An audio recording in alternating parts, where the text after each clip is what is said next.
3 months ago, I thought my biggest problem was deciding whether to splurge on premium gas for my Honda Civic. I was wrong. Dead wrong.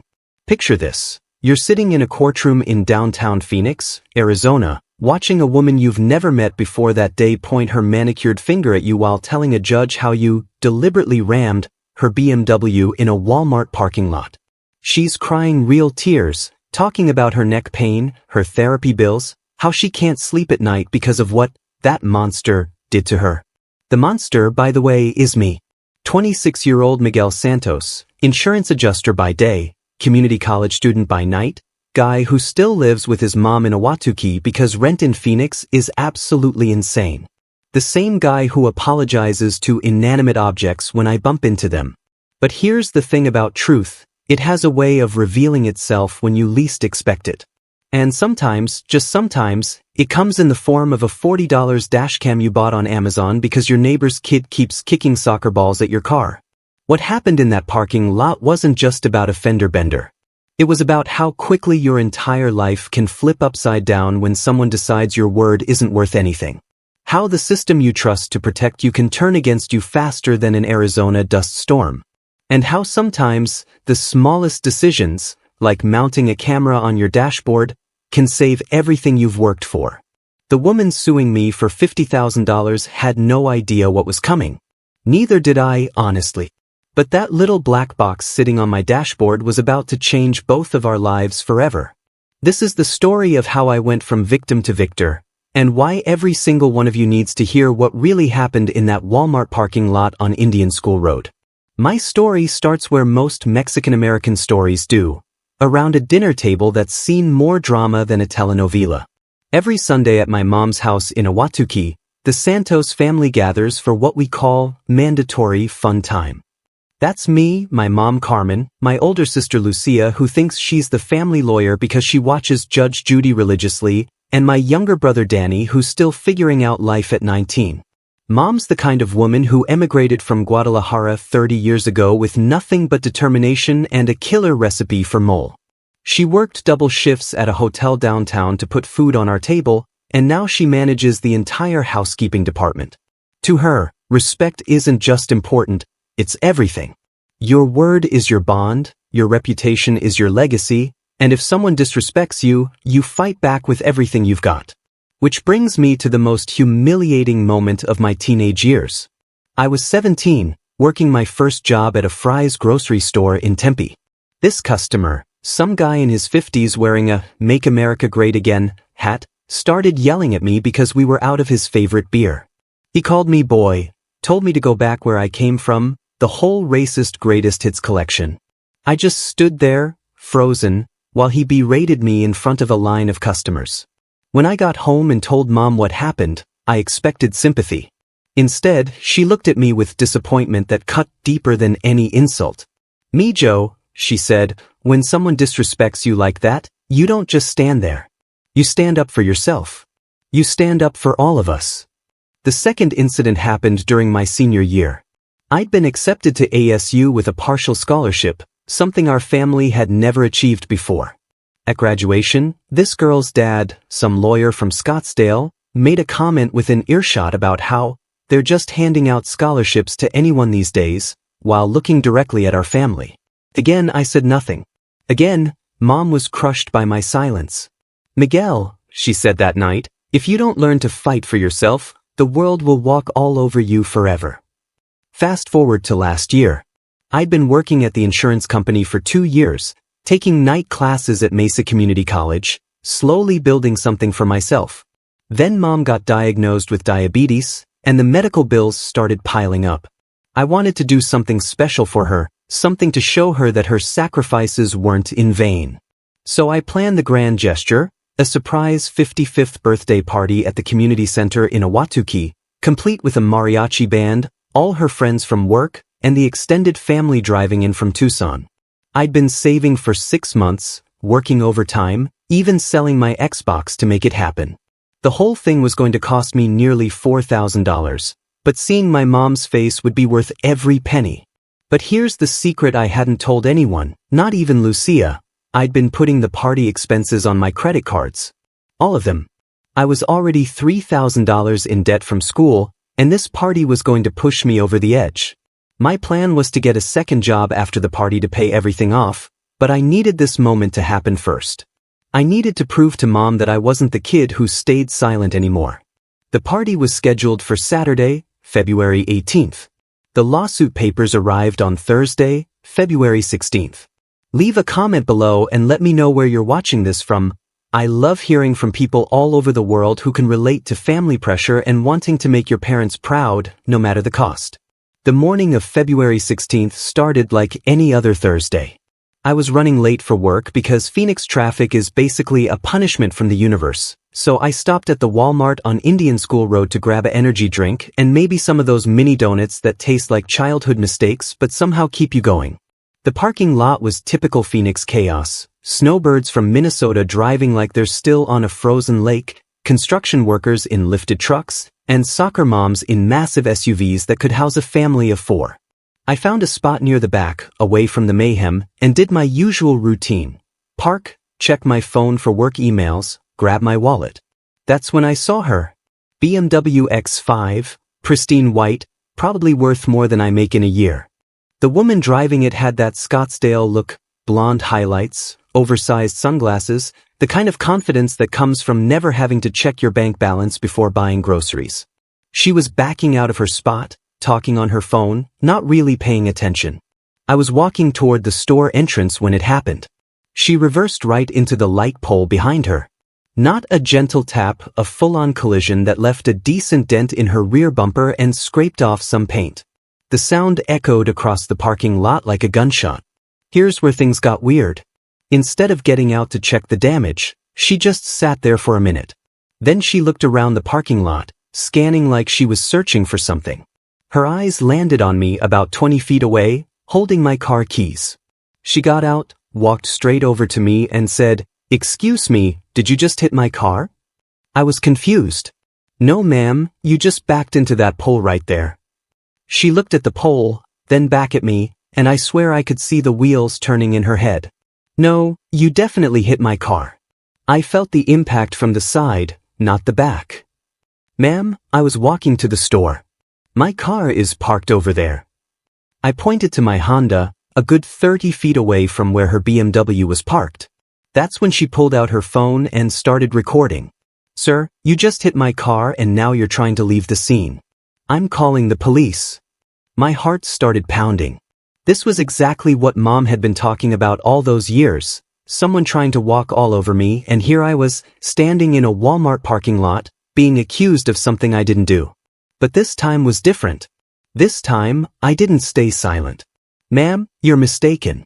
You backed into that pole. There are probably security cameras that can. Don't you dare try to gaslight me," she interrupted, her voice getting louder. "I know what happened to my own car." Other shoppers started gathering around, pulling out their phones. In 2023 Phoenix, everything's content for someone's TikTok. I could feel the familiar panic rising in my chest, the same feeling I had at Fry's at graduation, every time someone made me feel small and powerless. But then I remembered the Dashcam. That stupid little $40 camera I'd bought after Danny's friend accidentally threw a baseball through my windshield. I'd mounted it facing forward, but it had a wide enough angle that it might have captured the adjacent parking spaces. "Look," I said, trying to keep my voice steady, "I have a Dashcam in my car. We can check the footage right now and clear this up." Her expression shifted slightly. Dashcams don't show everything. You could have hit me from an angle it didn't catch. The police arrived 15 minutes later, Officer Martinez, a guy about my age who looked like he'd rather be anywhere else. The woman, who I learned was named Jennifer Walsh from Paradise Valley, immediately launched into her story. She was backing out safely when I came out of nowhere and sideswiped her. She had witnesses. She pointed to random people in the parking lot who had already left. She was injured and would need medical attention. I told Officer Martinez about the dashcam footage, but Jennifer immediately objected. That camera could show anything. He probably edited it. These people are always trying to scam honest citizens. These people. There was. Officer Martinez looked tired. "Look, it's a civil matter at this point. You'll need to exchange insurance information and let the companies sort it out. As I handed over my insurance card, all I could think about was Mom's party, the credit card debt, the fact that my insurance rates were about to skyrocket over something I didn't do. Jennifer was already on the phone with her lawyer, talking about neck injuries and emotional trauma. But I had something she didn't know about. Something that was going to change everything. If you're enjoying this story, hit that subscribe button and give this video a like. We're trying to reach 1,000 subscribers, and every single one helps us share more stories like this one. 3 weeks later, I was sitting in a small claims courtroom in downtown Phoenix, sweating through my only good dress shirt. Jennifer Walsh had filed a lawsuit for $50,000, the maximum allowed in small claims court in Arizona. She claimed I'd caused extensive damage to her BMW, given her whiplash that required ongoing physical therapy, and caused emotional distress that was affecting her sleep and work performance.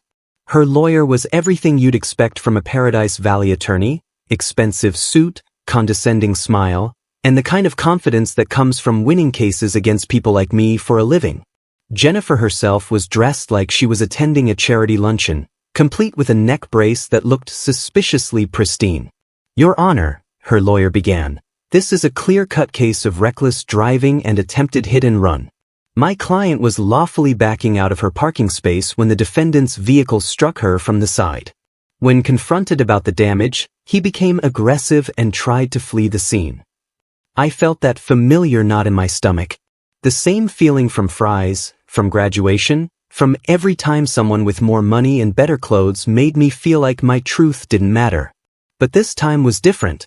This time, I had something they didn't know about. Jennifer took the stand and gave an Oscar-worthy performance. She described the violent impact that threw her forward in her seat. She talked about the ongoing headaches, the missed work days, the therapy sessions. She even managed to tear up when describing how the incident had affected her sense of safety while driving. "He just stood there looking angry," she said, dabbing her eyes with a tissue. "I was terrified he might become violent. These situations can escalate so quickly." When it was my turn to speak, I stood up with shaking hands. The judge, a middle-aged woman who looked like she'd heard every sob story in the book, watched me with neutral eyes. "Your Honor, I never hit Mrs. Walsh's car. She backed into a light pole in the Walmart parking lot. I have dashcam footage that proves what really happened." Jennifer's lawyer immediately objected. "Your Honor, dashcam footage can be easily manipulated. Without proper authentication and chain of custody, this evidence is unreliable." Judge Rodriguez looked at me. "Do you have the original footage, Mr. Santos?" "Yes, ma'am. It's stored on a micro SD card that I removed from the camera immediately after the incident. I haven't touched the file since." "Your Honor," Jennifer's lawyer continued, "even if the footage is authentic, dashcams have limited viewing angles. They can't capture impacts from every direction." This was the moment. Mom's voice echoed in my head. "If you don't learn to fight for yourself, the world will walk all over you forever." "Your Honor, may I show the footage?" Judge Rodriguez nodded. I connected my laptop to the courtroom's display system with hands that were somehow steady despite everything. The room went silent as I pulled up the video file. The footage was crystal clear. There was my Honda, parked safely in its space. There was Jennifer's BMW, backing out while she talked on her phone. And there it was, the moment she completely ignored the bright yellow light pole and backed straight into it with enough force to rock her entire SUV. You could see her sitting in her car for a full minute after the impact, looking around the parking lot. You could see the exact moment she spotted me walking toward the store. And then you could see her get out and walk directly toward me with purpose. The courtroom was dead silent. Jennifer's face had gone from confident to pale. Her lawyer was frantically shuffling through papers like he might find some magical objection buried in his briefcase. But the footage wasn't done. The camera had also captured the conversation. Every word. Jennifer asking if I hit her car. Me pointing to the pole. Her insisting I was lying. Her threat to call the police. And most damning of all, her statement, "These people are always trying to scam honest citizens." Judge Rodriguez replayed that section twice. "Mrs. Walsh," the judge said finally, Would you like to explain why your testimony differs significantly from what we just observed? Jennifer's composure cracked completely. I was confused. I was in shock from the impact. I thought. You thought what exactly? Because this footage shows you deliberately lying to both Mr. Santos and the responding police officer. That's when Jennifer's mask completely fell off.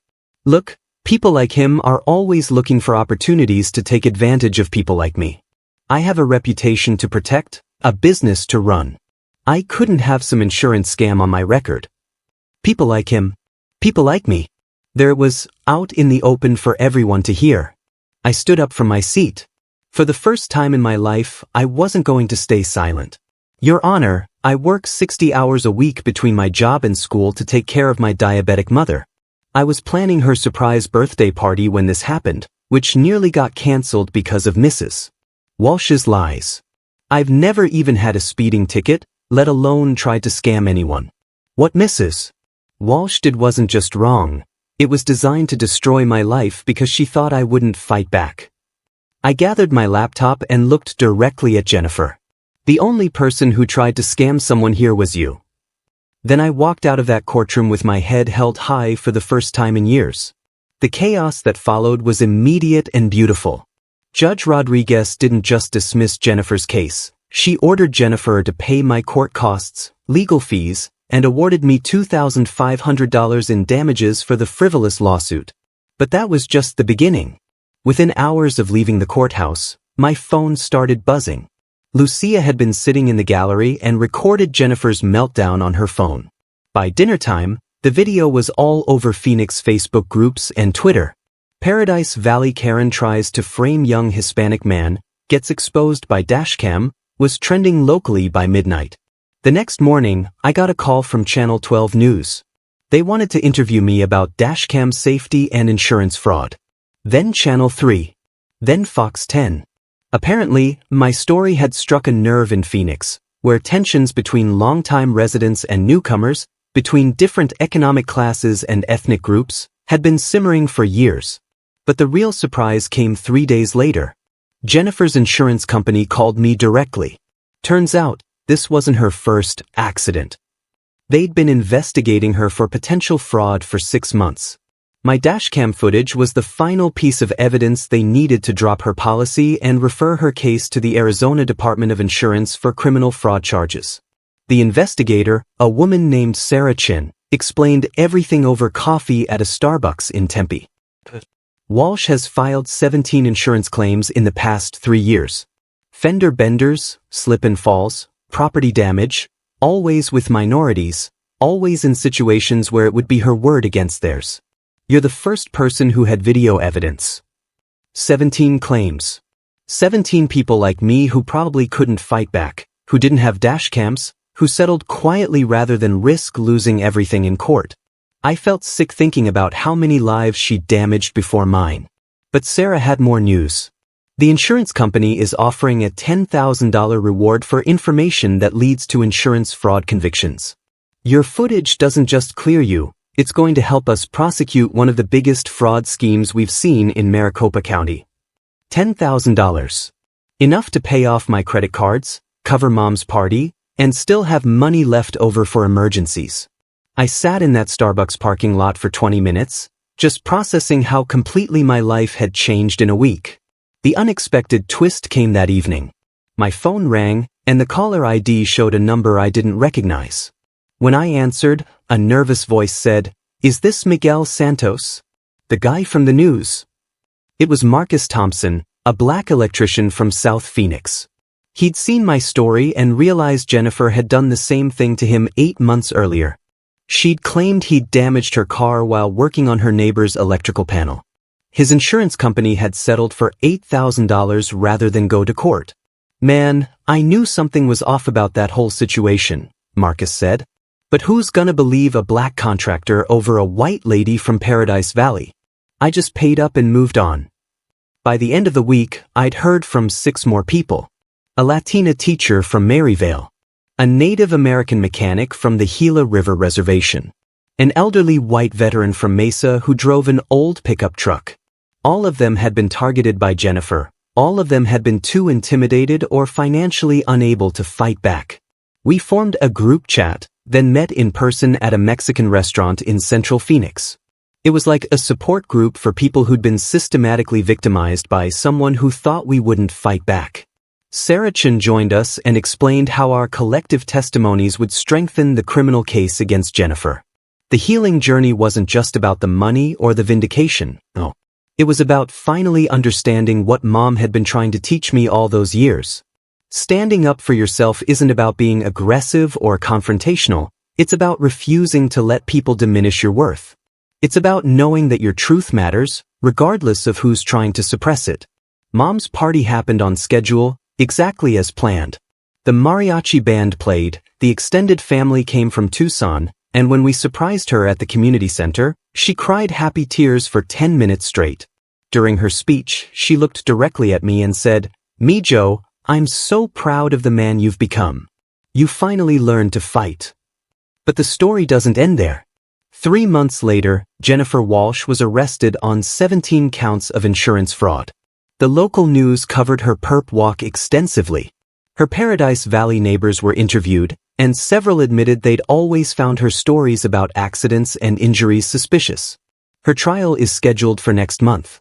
All 7 of us are planning to testify. Marcus started a GoFundMe to help other fraud victims get dashcams. It's raised over $50,000 so far. The veteran from Mesa, whose name is Bill, has become like a grandfather figure to our group, hosting monthly barbecues where we share stories and support each other. As for me, I used part of the insurance reward money to upgrade from Mesa Community College to ASU full-time. I'm majoring in criminal justice now, with plans to become an insurance fraud investigator. Turns out, getting victimized by a criminal can clarify your career goals pretty quickly. The dashcam that saved my life? It's still mounted in my Honda, recording everything. But now I recommend them to everyone I meet. Because in a world where someone's word can be used as a weapon against you, sometimes a $40 piece of technology is the only thing standing between justice and injustice. 6 months later, I'm sitting in the living room of my parents' new house in Bayside, watching my dad tend to the garden he's always dreamed of having. Through the window, I can see my mother on the back porch, video calling my grandmother in Taiwan on the tablet I bought her, both of them laughing at something my 3-year-old nephew just did. The family reunion story has become legendary in our extended family circle. Cousin Robert still brings it up every holiday, usually right after he complains about his food delivery app that never quite took off. But what most people don't know is that the real story didn't end that night at the Golden Dragon. Sandra completed the management rehabilitation program and is now working as a coordinator for a nonprofit that helps formerly incarcerated individuals find employment. She sends me a quarterly report, not because I asked for it, but because accountability is part of her healing process. We're not friends, we'll never be friends, but she's become proof that people can change when they truly want to. The shelter expanded last month, adding a job training center that focuses on tech skills and workplace communication.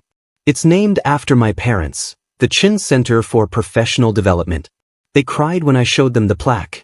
But the most unexpected twist came 3 weeks ago. My dad, who's been loving retirement but getting a little restless, asked if he could volunteer at the center. "I want to help people who are starting over," he told me. "I understand what that feels like." Now he spends 2 mornings a week teaching basic computer skills to shelter residents, speaking in his careful but confident English, patient with people who remind him of himself 30 years ago. Success, I've learned, isn't about the moment when you prove everyone wrong. It's about what you build with the power you've gained. It's about choosing compassion over vindication, growth over revenge, and community over individual triumph. Sometimes the best victories are the ones nobody else sees coming. Not even you. If this story resonated with you, please like this video and subscribe to the channel. Share your own stories of triumph in the comments below. I read every single one, and your experiences inspire more content like this. Until next time, remember that your current chapter isn't your final chapter. The best plot twists are still ahead of you. 6 months ago, I was just another young guy trying to make it in Phoenix, carrying the weight of family expectations and my own insecurities about standing up for myself. Today, I'm finishing my last semester at ASU, interning with the Arizona Department of Insurance, and helping other fraud victims find their voices. The $40 Dashcam didn't just save me from a fraudulent lawsuit, it taught me that sometimes the smallest decisions can have the biggest impact on your life. But more importantly, it showed me that the truth has power, even when it feels like the whole system is stacked against you. Jennifer Walsh was convicted on all 17 counts of insurance fraud last month. She received 3 years in prison and was ordered to pay $180,000 in restitution to her victims. During the sentencing hearing, the judge specifically mentioned how my decision to fight back had prevented dozens of future victims from being targeted. Our support group still meets monthly, but now we call ourselves the Phoenix Fraud Fighters. We've helped 12 other people challenge suspicious insurance claims, provided dashcams to over 200 drivers in underserved communities, and successfully lobbied for stronger fraud penalties at the state level. Marcus Thompson just opened his own electrical contracting business, and Bill the veteran has become a volunteer advocate for seniors facing insurance scams. Mom's diabetes is under control now, and she never lets me leave the house without reminding me to check my dashcam. Me Joe, she always says, evidence is good, but courage is better. She's right, but having both doesn't hurt. The lesson I want to leave you with is this: your truth matters, regardless of who's trying to silence it.